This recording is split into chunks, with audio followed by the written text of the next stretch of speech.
Hello student, welcome back.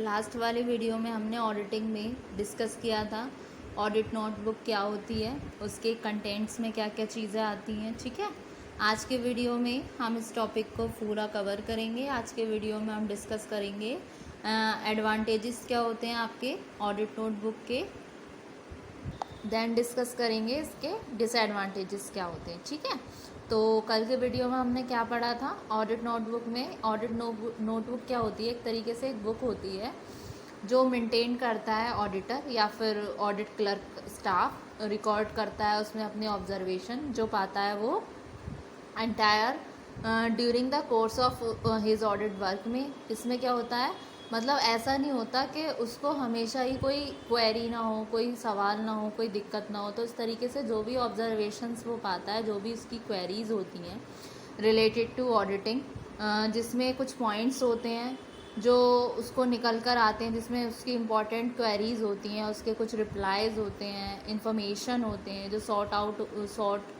But not replied, मतलब sort तो हो गए लेकिन रिप्लाइड और गिवन नहीं हो रहे हैं टाइम पे, अनसेटिस्फैक्ट्री रिप्लाई हो गए जो रिसीव कर रहा है, वो रिकॉर्डेड होते हैं इस बुक में। ठीक है, एक तरीके से बुक प्रिपेयर हो रही है, ये हेल्पफुल होती है आपकी ऑडिट रिपोर्ट के टाइम पर। ऑडिटर को हेल्प करती है। फिर इसमें क्या है, जो नेसेसिटी जो होती है इसमें सिस्टमेटिक रिकॉर्ड से जो होती है ऑडिट की क्वेरीज, वो एम्फेसिस होती है।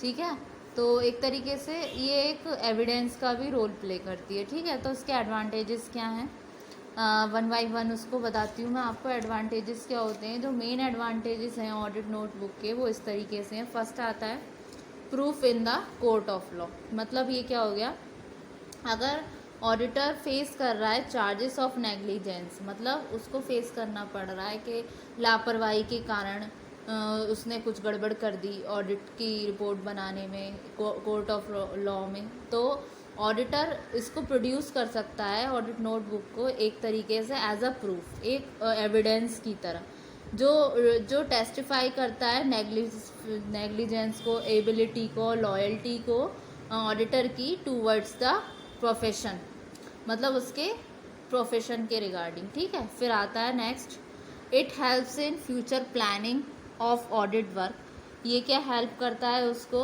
अगर ऑडिटर टेक अप करता है ऑडिट वर्क को सेम कंपनी में इन फ्यूचर में, तो उससे क्या है, वो कमेंस करता है ऑडिट वर्क को on the basis of this audit book. अगर जैसे कि उसने ऑडिट बुक में पहले ही क्वेरीज रखनी है कंपनी के बारे में, जो भी इंफॉर्मेशन है, जो भी पॉइंट्स हैं जो उसको आगे के लिए ध्यान रखने के लिए ज़रूरी है, तो उन्हें नोट डाउन कर लिए, तो इन फ्यूचर जब उसको बुलाया जाएगा तब भी वो हेल्पफुल साबित होंगी इसके लिए।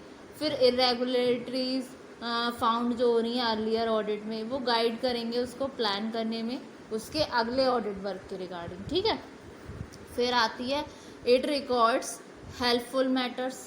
फिर इसमें क्या हो गया, ऑडिट नोटबुक इनेबल्स करती है ऑडिट स्टाफ को रिकॉर्ड करने में इम्पॉर्टेंट मैटर्स जो नेसेसरी होते हैं एफिशिएंट और इफ़ेक्टिव ऑडिट में।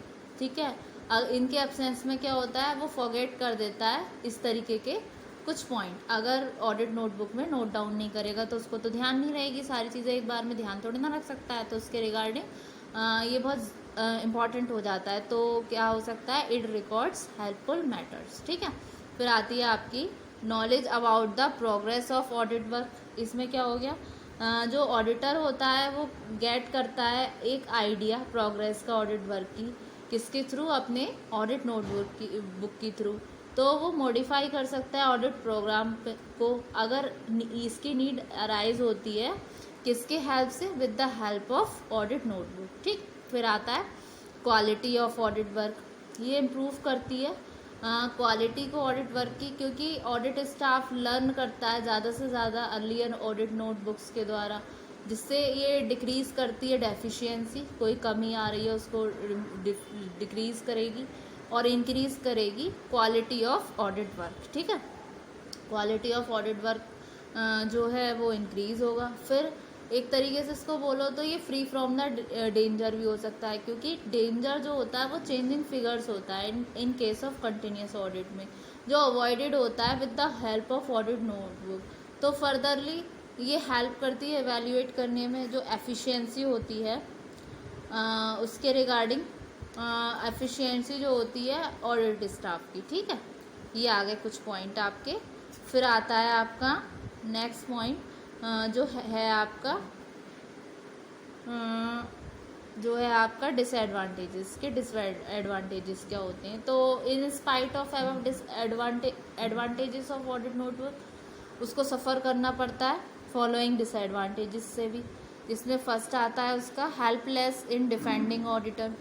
देखिए जो ऑडिट नोटबुक होती है वो प्रिपेयर नहीं होती केयरफुली, सच है तो ऑडिटर को ये कभी कभी डिफेंड नहीं कर सकती, क्योंकि The auditor cannot defend himself in a suit filed against him for negligence, ठीक है। फिर आता है second point lack of secrecy. इसमें क्या हो गया, ऑडिट नोटबुक में भी मिसयूज़ हो सकती है डिक्लोज करने में जो भी कॉन्फिडेंशियल इंफॉर्मेशन होती है अबाउट द क्लाइंट। तो ये भी एक इसके डिसएडवांटेजेस हैं, इसके शॉर्टकमिंग है ऑडिट नोटबुक की, ठीक है। फिर आती है आपकी dependency of audit staff on client staff. मतलब इसमें क्या है, ये it make it staff over dependent upon client staff. ये क्या डिपेंड हो रही है क्लाइंट स्टाफ पर प्रिपरेशन के रिगार्डिंग। तो इससे क्या होता है, ये कभी कभी एफिशिएंसी और इफेक्टिवनेस निकल कर नहीं आता ऑडिट वर्क का, ठीक है। और फिर इसमें कुछ पॉइंट आ जाते हैं जो ऑडिट के स्टाफ के जो नेग्लिजेंस है वो मे बी कंसील्ड। मतलब ऑडिट स्टाफ में इंडल्ज होता है आपके प्रिपेयर करने में ऑडिट नोटबुक को, तो कंसील नहीं कर पाता या कंसील होती है उसकी कुछ नेग्लिजेंस, ठीक है। तो audit work with suspicion, audit work जो है विद सस्पिशन, ये क्या होती है, it may make the audit staff to start their work with suspicion. एक ऑडिटर को क्या है, may not act as a watchdog but a bloodhound. कभी कभी हो सकता है उसको एक्ट करे वॉच डॉग की तरह। The auditor may try to find faults with everything. तो क्या इससे क्या है, ऑडिटर ट्राई करेगा फाइंड करने में हर फॉल्ट हर चीज़ में। तो ये क्रिएट कर सकता है मिसअंडरस्टैंडिंग, किसमें, क्लाइंट में और ऑडिट स्टाफ में, ठीक है। तो आज के लेक्चर में हमने एडवांटेजेस जाना ऑडिट नोटबुक के और उससे रिलेटेड डिसएडवांटेजेस जाने, ठीक है। तो होप सो स्टूडेंट आपको इस लेक्चर में ये वाला टॉपिक क्लियर हो गया होगा, ठीक है। नेक्स्ट वाले वीडियो में हम अपना नेक्स्ट टॉपिक लेकर आएंगे, तो आप इसको ध्यान से पढ़ लीजिएगा और बाकी के इसके नोट्स भी मैंने आपको लिखवाए हुए हैं। तो होप सो स्टूडेंट आपको ये लेक्चर समझ आया होगा। Thank you very much.